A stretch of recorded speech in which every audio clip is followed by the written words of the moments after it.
जय माता जी की हुक्म। मैं सुरेंद्र सिंह चौहान राजस्थान से हूँ। जैसा कि आप सभी को ज्ञात है, आज 29 तारीख को अंतिम हिंदू सम्राट पृथ्वीराज चौहान तृतीय की जन्म जयंती है, जिसकी आप सभी को हार्दिक शुभकामनाएं।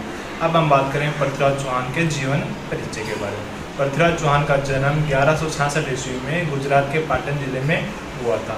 पृथ्वीराज चौहान जी की माता का नाम कर्पूरी देवी था। पृथ्वीराज चौहान के पिता का नाम सोमेश्वर सिंह चौहान था। अब हम बात करते हैं पृथ्वीराज चौहान के बारे में। पृथ्वीराज चौहान ऐसे शासक थे जिनको 11 वर्ष की उम्र में शासन संभालना पड़ा था, यानी 1178 ईस्वी में पृथ्वीराज चौहान का राज्याभिषेक हो गया था। अब हम बात करते हैं पृथ्वीराज चौहान की उपाधि। पृथ्वीराज चौहान की 2 उपाधि हैं, राय पिथौरा की और दल पुंगल की।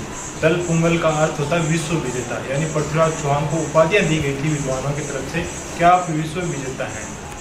इसके बारे में हम बात करेंगे पृथ्वीराज चौहान के विद्वान के बारे में। तो पृथ्वीराज चौहान के राज्य में 4 विद्वान थे, सोमेश्वर, नागेश्वर, जैनक जी की पुस्तक है पृथ्वीराज विजय। इसके बाद में हम बात करते हैं चतुर्थ विद्वान, तो वो थे चंद्रप्रदाय, जो पृथ्वीराज चौहान के एक दोस्त की तरह भी थे। चंद्रप्रदाय जी की पुस्तक है पृथ्वीराज रासो। ठीक, अब हम बात कर रहे हैं पृथ्वीराज चौहान ने कौन कौन से युद्ध लड़े। पृथ्वीराज चौहान ने सबसे पहला बड़ा युद्ध महोबा का युद्ध लड़ा, जो यूपी में स्थित है। महोबा का युद्ध पृथ्वीराज चौहान और परमादिदेव चंदेल, उस समय के सबसे ताकतवर थे परमादिदेव चंदेल, उनके सेनापति आला और उदल के मध्य में हुआ। इस युद्ध में पृथ्वीराज चौहान बहुत बुरी तरह से आला और उदल को हरा देते हैं और पृथ्वीराज चौहान की विजय हो जाती है। मैं बता देता हूँ सर जी, यह युद्ध रात्रिकालीन युद्ध हुआ था। इसके बाद में पृथ्वीराज चौहान गुजरात के शासक भीमदित्य और उनके चचेरे भाई नागार्जुन को भी पराजित कर देते हैं। अब हम बात करते हैं पृथ्वीराज चौहान ने और जो युद्ध लड़े थे उनके बारे में। तो मैं बताता हूँ, जो मुगल शासक आक्रांता थे मोहम्मद गोरी, उसको पृथ्वीराज चौहान ने 17 बार हराया था। 17वीं बार युद्ध हुआ था त्राइन का द्वितीय युद्ध 1191 में।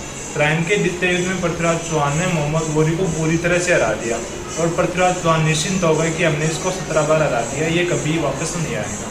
लेकिन मोहम्मद गोरी तो छल कपटी था, इसलिए उसने 1192 में कुछ क्षेत्रीय शासकों को विश्वास में लेकर पृथ्वीराज चौहान को युद्ध में ललकारा। 1192 में युद्ध होता है त्राइन का द्वितीय युद्ध।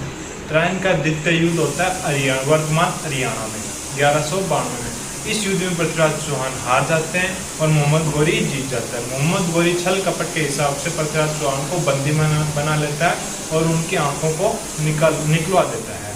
इस युद्ध में जब पृथ्वीराज चौहान को बंदी बना लिया जाता है, उनका जो मित्र है, दरबारी कवि है चंद्रप्रदाय, वो वहाँ पर कूटनीति के हिसाब से पृथ्वीराज चौहान से मिलने आते हैं और उनसे बात करते हैं। तो ये मोहम्मद गोरी उनसे मिलने देते हैं। तो पृथ्वीराज इस मिलन का चंद्रप्रदाय ने इतना उपयोग उठाया कि चंद्रप्रदाय ने कूटनीति के हिसाब से मोहम्मद गोरी को बताया कि हमारे जो राजा हैं पृथ्वीराज चौहान, ये शब्द वेदी बाण विद्या में निपुण है, यानी शब्दों के हिसाब से बाण लगा देते हैं कि शब्द वहाँ पर बोलेंगे तो वहीं पर बाण लगेगा। इस पर मोहम्मद गोरी राजी हो जाता है और शब्द वेदी बाण चलाने के लिए बोल देता है और 7 तवे लगवा देता है। इस पर ये चंद्रप्रदाय जो पृथ्वीराज चौहान के विद्वान हैं, ये इतनी अच्छी वाणी बोलते हैं कि वो बाण उनको लगता है, जो वाणी निम्न है कि 4 बांस 24 गज अंगुल अस्त प्रमाण ता ऊपर सुल्तान मत सुखे चौहान, कि इतनी दूरी पर सुल्तान बैठा हुआ है और आप चौहान बाण चलाओ, आप चुको मत, उस सुल्तान को मार गिराओ। इतना सुनते ही पृथ्वीराज चौहान बाण चलाते हैं।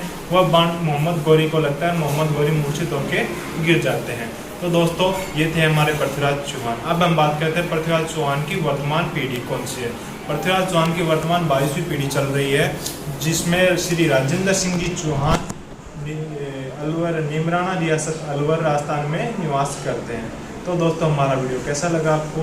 यदि वीडियो के बारे में आपको और जानकारी है तो हमें कमेंट में बताएं और अधिक जानकारी प्राप्त करने के लिए लगातार हमारे साथ जुड़े रहिए। यदि आप हमारे चैनल पर नए हैं, हमारे चैनल को लाइक कीजिए, शेयर कीजिए, सब्सक्राइब कीजिए। धन्यवाद।